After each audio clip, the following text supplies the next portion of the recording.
अभी देख ही रही हो सोशल मीडिया पे इतनी बुरी हालत है कि जाति को लेके आदमी मार पीट सब कर डाली। मैं ये कभी नहीं कहती, मैं जब अभी मेरी जितनी भागवत होती हैं तो ब्राह्मणों के गांव में ज़्यादातर होती हैं।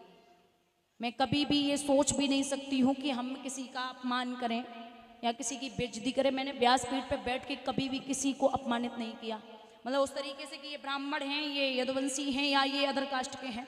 मैं तो हर जाति में जाती हूँ, मुझे तो सबसे लगाव रहता है और होना भी चाहिए, क्योंकि जाति न पूछो संत की पूछ लीजिए ज्ञान। मैंने तो यहाँ तक सुना है, पढ़ा है, मैंने यहाँ तक पढ़ा है, भागवत में लिखा है कि ब्राह्मणों ने यदुवंशियों को भोजन देने से मना किया था। ब्राह्मणों ने, भागवत पढ़ी होगी, तो ब्राह्मणों ने यदुवंशियों को भोजन देने से मना किया था। यदुवंशी गए थे मांगने तो ब्राह्मणों ने मना कर दिया था, लेकिन ब्राह्मणियों ने अपने हाथों से बना के भोजन दिया था भगवान को। वही वंश चला रहा है। यदुवंशियों को, अगर कृष्ण को आप मानते हो तो कृष्ण की भी मानो। अगर हमारे भगवान को मानते हो तो उनकी कही हुई बातें भी मानो। अगर आप उनको पूछते हो तो उनके पूजने वालों को, उनके वंशजों को भी मानिए। ये किसी ने ठेका नहीं ले रखा कि व्यासपीठ पर कौन बैठ सकता कौन नहीं।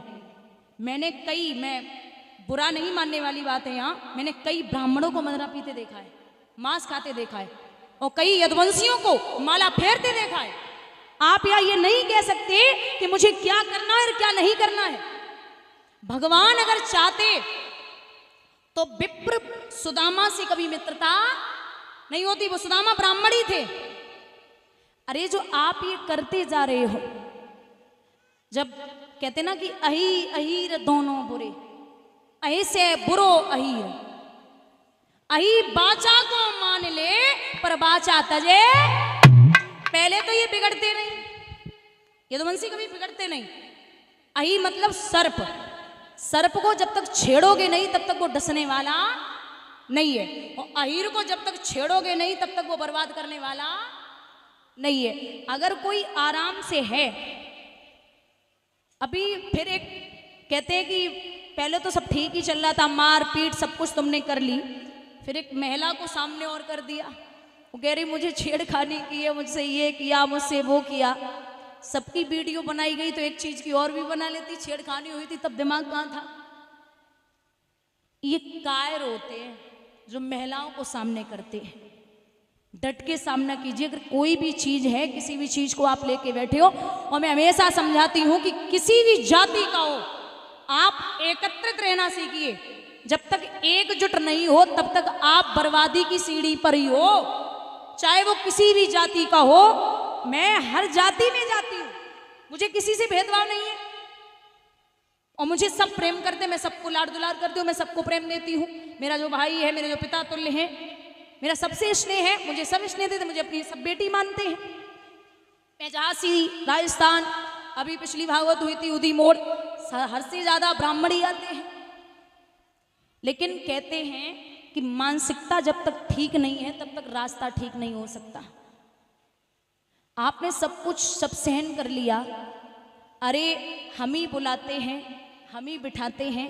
आज भी कई यदुवंशी ऐसे हैं जो ब्राह्मणों को बिना बुलाए घर में कोई भी कार्य नहीं करते, और जबकि आदमी कर्म से पंडित हो, जन्म से पंडित हो या ना हो, कर्म से पंडित होना चाहिए। आज के टाइम पे यादव ही शादी विवाह पढ़ रहे हैं, यादव ही जहाँ जैसे कोई खत्म हो जाए, शरीर छोड़ जाए, तो यादव ही हमारे साथ में रहते हैं। देवेंद्र भैया जी, उनका कार्य है, वो हर कार्य को करना जानते हैं।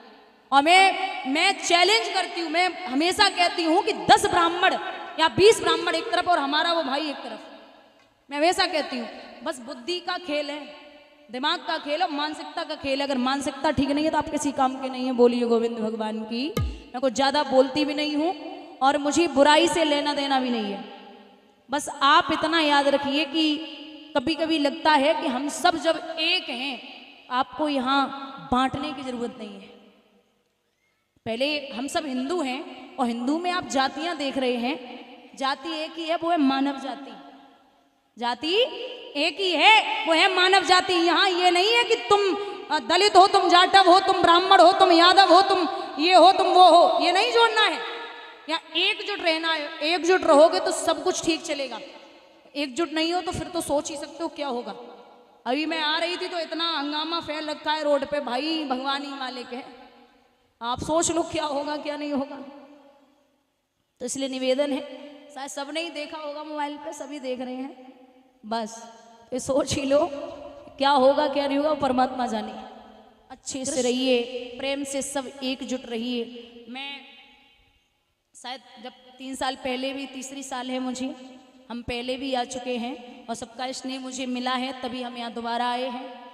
और मुझे तो फिर अभी राजस्थान में भागवत हुई थी, 5 ब्राह्मण देवता बैठते थे, हाँ बिल्कुल, पाठ करने के लिए, और मुझसे खुद ही गुरुजी बोलते थे, चढ़बंधन और करते थे। और सबसे बड़ी बात, एक बात और, कभी भी, ये बुरा मत मानना, बुराई वाली बात भी नहीं है, भागवत का प्रमाण है, मैं कभी भी बिना प्रमाण के बात नहीं करती, कभी भी। ज्यादातर मैंने सुना अपने कानों से, कभी भी वक्ता जो ब्राह्मण होगा वो यदुवंशियों की चर्चा नहीं बोलेगा। यदुवंश कहां से शुरू हुआ, बहुत कम बोलते हैं, बहुत ही कम। और जबकि अगर देखा जाए भगत जी, तो यदुवंशियों में आप जो भागवत उठाना, शुक्राचार्य की बिटिया थी देवयानी। शुक्राचार्य कौन है, बोलिए जरा, ब्राह्मण। शुक्राचार्य कौन है, ब्राह्मण। और यदुवंशी राजा याति कौन थे, यादव। तो ब्राह्मण की बिटिया यादवों के लिए हो गई, तो वो कौन हुए, हमारे और आपके ब्राह्मण। सोच लो कि यदुवंशी कौन हुए, ब्राह्मण के बेटी हो गई, यदुवंशियों के लिए तो कौन हुए, मानी हो गए ना। इतना दिमाग में बिठा लेना, बोलिए गोविंद भगवान की। भैया यहां जब स्वयं कर्ण को मुखाग्नि दी है,